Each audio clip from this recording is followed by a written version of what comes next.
Because they make the rules. They own the election system. Well, I don't disagree there with Diebold and, Bev Harris's work with hacking democracy and black box voting. The media and the money rules and the just everything is set to keep us out. All right, in this last final minute that I have here, why don't you tell the audience where they can get the book and how they can support you?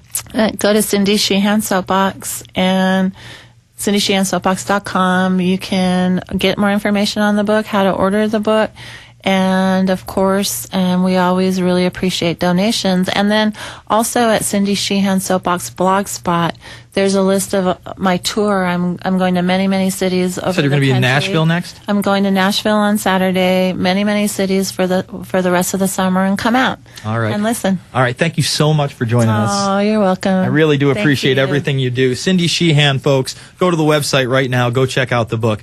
You can go. I got another 5 minutes. All right. Thank you so much. All right. Let's go back to callers. Let's see who I've got left. I believe I am on Mark in Oregon. Mark, you're on the line, sir. Yes, sir. Jason. Good evening. Good evening. Hey, Jason, I have to pull my notebook up because you caught me by surprise pretty quick.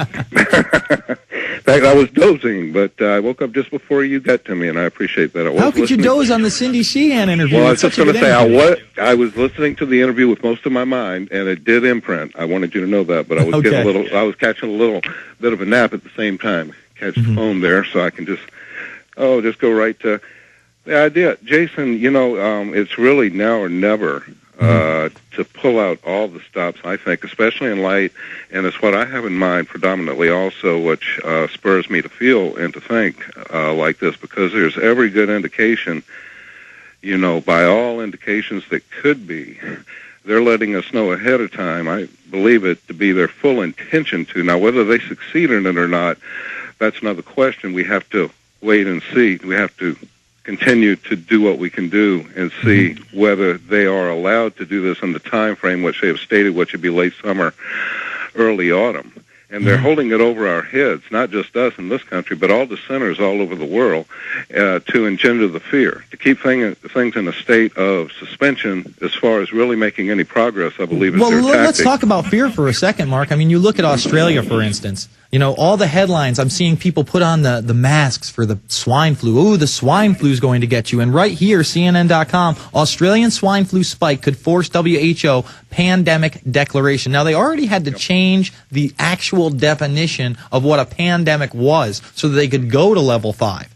And now we know they held a press conference today. Time Magazine is asking as well, is this a pandemic or not? And I do believe if they go to pandemic level 6, they're going to see how many people will willingly line up to take their swine flu vaccination and see if it's okay to have troops on the street and okay to knock on doors. I don't think that this is going to be, a violent takeover. I hope they don't invoke 13-375 where they say if you don't take the vaccination, you do a year in prison or $250,000 fine or both. Who knows? So, go ahead. Well, when I look at this recent, this is really a first in the area of flu pandemic, so to speak, that occurred here just, roughly 2 months ago in April. And I saw the fine detail and all of the preparations, whereas Alex was the only one who really called it as a beta test, not for the right reason, as I remember initially, or not for the only reason. He initially attributed it to obfuscating the public's attention off of the economy. Yeah. Yes. But I think he's come to the more rounded conclusion that it's really a beta test. Of course, this morning he said, toward the full real operation, which has been stated by Janet Napolitano, that there would be, not might, but would be a much worse, in her words, flu epidemic or pandemic coming late summer, early autumn. And in light of that, just that reason right there, I think that that's something big enough, and we're getting enough indicators as to where we need to act accordingly, all of us, and whatever part we do in our own personal lives, whether it be you or Alex, any of the listeners here, and everyone around the world who really knows at least the basic story of what's going on in this structure of destruction and our soon demise as sovereign nations, and many of our lives to be lost once they would initiate if it's outside of this country. It may be predominantly in this country is what they intend on doing, and then coinciding it, with the economy, as I mentioned the other night, because the economy continues to deteriorate also and is very fragile. It can be pulled down very quickly with the complete fall of the dollar. But, beyond that, Jason, when it comes to the money bomb that's coming up tomorrow, I think it's just a fantastic thing. I talked to Alex a couple of months ago, and I told him, in the context of the money bomb, that I thought he would do it at least as well as he did last time with $250,000. Well, we're hoping and praying. We need to. Yes, and there are potential large donors, and I really haven't. It's really up to them. It's their possessions. It's their business as to whether they would want to donate or not. But when I think if Alex had $1 million or $2 million, how much further the impact of the InfoWar would go at a faster rate relative to what we've just talked about since the beginning of the call. No, I agree, Mark. I absolutely agree that, we need people to donate, and if we were able to get $500,000, that would be incredible. If we're able to double or duplicate our success from last year, $250,000 would also be great. Let's go to Jonah in New York. Jonah, you're on the line. Obviously, the more we receive, the more we're going to be able to do. Folks, we're hiring an editor for my film Invisible Empire. I can't do it all. I mean, I'm writing it, I'm directing it, I'm going through all the raw footage, I'm doing some of the graphics for it. I need a little bit of help. I've got 2 board guys that work here at night. If we want to run the show all the way from here, we're going to have to get 2 more board guys in at night so that we can do this show. So I don't think people do grasp how much it really costs to run an operation where you have Cindy Sheehan in studio. I've got 2 other cameras filming her over here. We got 2 cameras here, another camera on myself, somebody working the graphics in the back, another web guy on the side, and then our board ops at GCN in Minnesota actually taking your calls. It's a lot of work. Jonah, you're on the air.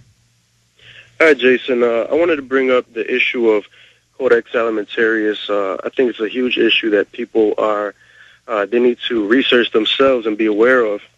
I wanted to ask you, what do you think that we can actually do to prevent this, to combat this from being implemented? Well, the first thing you need to do is explain to people what Codex Alimentarius is, because most people will listen to that and they'll think it's like some kind of funky movie or card game or possibly a band. You know what I mean? Codex Alimentarius, what's this? And then you explain, well, a lot of these big corporations like Monsanto would like to have complete control over the nutrients that go into your body. And under the guise of keeping you healthier and more well-being, they're going to cut out the small farm. They're going to cut out organic food. They're going to cut out everything that makes us a human being. They're trying to make us mineral deficient. They're trying to make us sicker, weaker, more docile. And you have to articulate that to your mother, your brother, your friend, your uncle, your aunt, your coworkers, and that's very hard to do. We'll come back to you on the other side. It's the Infowarrior with Jason Bermas.